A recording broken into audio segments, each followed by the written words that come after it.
Hello everybody, I'm Rob, your resident gamer dad, and this time our adventure took us to a very small place, yet somehow surprisingly vast. Sometimes the most fascinating worlds are the ones hiding right beneath a leaf. So indeed, we dive into a world of weird plants and insects through Botanicula. Developed by Amanita Design and released in 2012, it invites you to peer into a macroscopic world of plants, insects, and strange little creatures. A world that feels like someone mixed Pixar animations, a nature documentary, and the surreal imagination of a Studio Ghibli forest. Playing it with Junior felt like opening a tiny window into a world we didn't know existed. Or maybe one we had simply forgotten to look at. I remember that, when I was a kid, I would sometimes take a magnifying glass and stare at the ground in the garden, following trails of ants carrying pieces of bread that were a bit too large for their size. Or so I thought. At that scale, everything looked weird, mysterious, and full of life. Botanicula gave me the exact same feeling.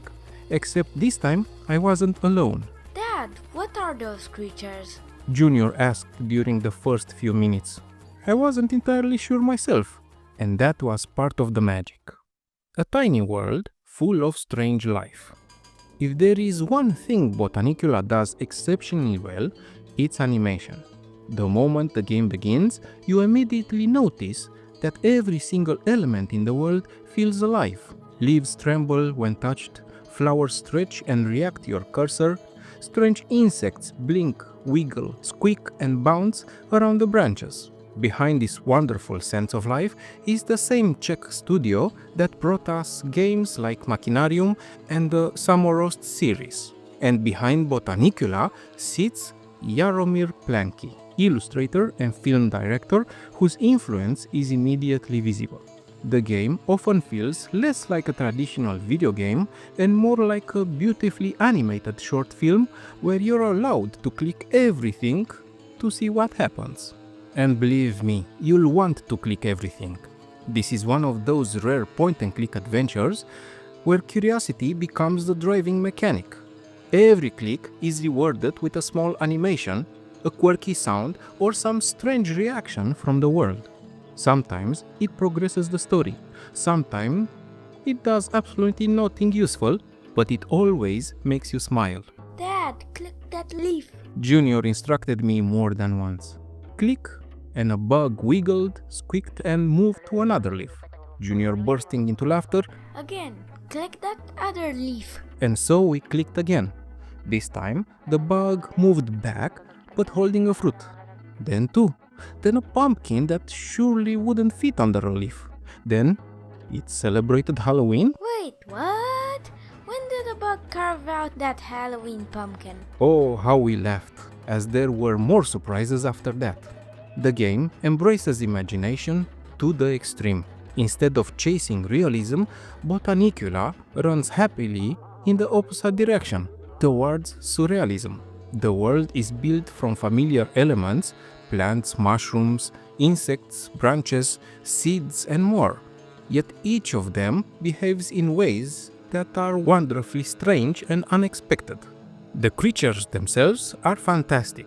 Not traditionally cute, but what Junior would call weirdly cute. Similar to our previous explored game, Little Inferno.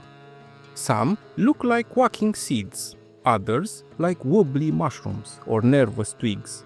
Their movements, their sounds, even the way they react to the environment reveal an incredible amount of creativity and attention to detail.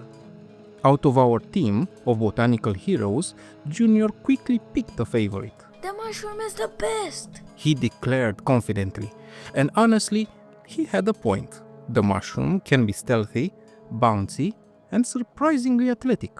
At one point, it even ended up winning a ridiculous little head tennis minigame, bouncing the ball back with impressive enthusiasm. See, I told you. Junior said proudly. Click everything to see what happens. Botanicula is technically a point-and-click adventure, but in practice it feels closer to an exploration game. Instead of complex puzzle chains or inventory management, the game focuses on experimentation and discovery. You guide 5 small tree creatures through a journey to save their home tree from strange parasitic spiders feeding on its life force. None of them are traditional heroes. They aren't warriors or chosen ones. They're just residents of the tree, normal little inhabitants who decide to help. It's a story about teamwork and friendship more than anything else. Throughout the adventure, you often need to choose which character should interact with a particular obstacle, and Junior absolutely loved these moments. Wait, try the mushroom. No, the twig guy. Dad, now send the flying one. Sometimes we picked right. Most of the time, we were very wrong, but that was part of the fun, as the way they failed is as fun and surprising as when they succeeded. We started to hope we don't pick the right one, just to see all the endearing animations. The game is full of small puzzles, but they rarely feel punishing. Instead, they encourage the same exploration and playful experimentation, as there is no tutorial and no obvious hint system. The solutions often come with simply trying things out. Pull, poke, move, wiggle the mouse, or, as Junior preferred, Let's collect everything. and surprisingly often, that worked. There were a few moments where frustration crept in, especially when we missed the correct interaction several times in a row. But even then, the game rarely leaves you stuck for long. Eventually, curiosity leads you toward the right path.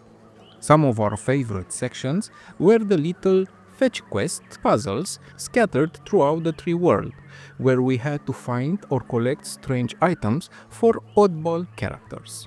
Another fun element was the collectible insect cards hidden throughout the game. By interacting with different creatures and environments, we slowly unlocked these little discoveries, which encouraged us to explore every corner of a world worth exploring. It's full of painterly scenes filled with sunshine, strange contraptions, tiny towns, and bizarre plant machinery. One of Junior's favorite locations was the little tree town where we needed to find some weird chickens by exploring each house and meeting all the town's weird folk. And indeed, meeting the odd inhabitants of that town became a whole adventure in its own, Dad, this place is so weird. he said, and he meant it as a compliment. A forest that sings. If the visuals make Botanicula feel alive, the sound design makes it feel magical. Unlike most games, Botanicula contains almost no traditional dialogue. Instead, communication happens through small vocal sounds, gibberish, and expressive animations. And here's the wonderful twist. Many of these sounds are created entirely with human voices. Clicks, pops, squeaks, creaks, little musical notes. Many of them are vocal effects performed by people rather than traditional instruments. And the result feels handcrafted in the best possible way, just like the visuals. The soundtrack, composed by the alternative band DVA, moves beautifully between joyful melodies and wonderfully weird musical moments. Folk instruments, jazz influences, playful rhythms, and experimental sounds blend together into something that feels both relaxing, joyful, and unpredictable. Sometimes the music is cheerful and uplifting, especially after solving a puzzle or helping a character. Moments that became small celebrations for us. Junior especially loved the musical puzzles scattered throughout the game. Whenever we solved one, the characters would reward us with a wholesome little melody performed by the inhabitants of the forest. Play it again, play it again, play it again. Junior would say with a grin.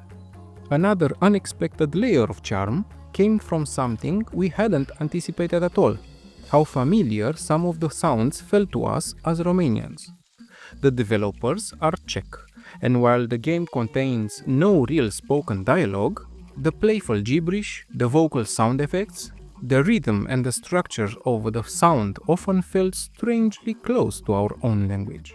Czech and Romanian share certain morphological similarities. The way syllables flow, the length of words, even the frequency of vowels along their interjections and onomatopoeias being many times identical to ours. Because of that, many of the small vocal reactions and playful noises made by the creatures sounded almost Romanian to our ears. Sometimes we'd hear a satisfying "Opa!" or a cheerful "Yoo-hoo!" And we'd look at each other laughing because it sounded exactly how we reacted.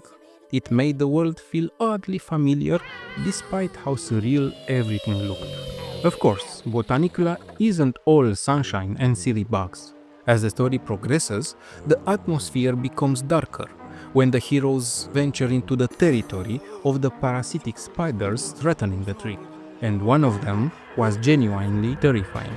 The main large spider with a glowing red eye. Junior was not a fan. That one is scary, Dad. He whispered the first time we saw it. In fact, that spider made such an impression that Junior even had a nightmare about it. But even these darker moments serve the story well. They create contrast and give weight to the hero's mission. Because despite the weird humor and playful tone, Botanicula ultimately tells a meaningful story about protecting nature, about friendship, and about standing together against something destructive.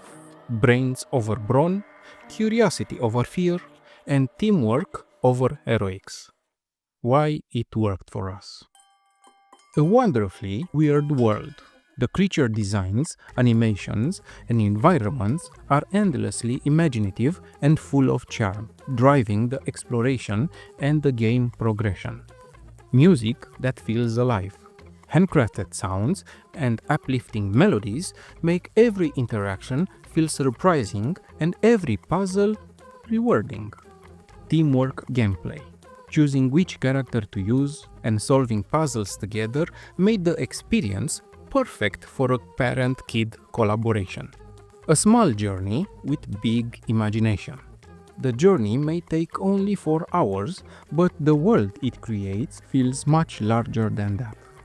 Romanian sounding victories. The cheerful shout of "Hurrah!" after solving puzzles became a tiny detail that made us celebrate along with the characters every time it happened. Final father thoughts. Botanicula reminded me of something important about point-and-click adventure games. The best ones make you real curious about the world, inviting you to explore and observe little details you might otherwise miss. Watching Junior experience this world was a joy in itself. Every strange creature, every unexpected animation, every surprising sound became another moment of discovery. Dad, what do you think will happen if we click that? Became a common question in our playthrough when we both tried to imagine the result, yet the game would always take an even more imaginative route. Every time we clicked, something delightful happened, and by the time the adventure ended, Junior had only one complaint. Is there more? Honestly, I asked myself the same thing, because by the end, Botanicula feels like one grand, dazzling adventure packed into a tiny world that you want to keep exploring. And that tells us that the most fascinating universes can be found in the littlest of places and packed in the littlest of packages, especially when you put so much care, love, and imagination into them. Thank you, Amanita Design, and thank you for listening.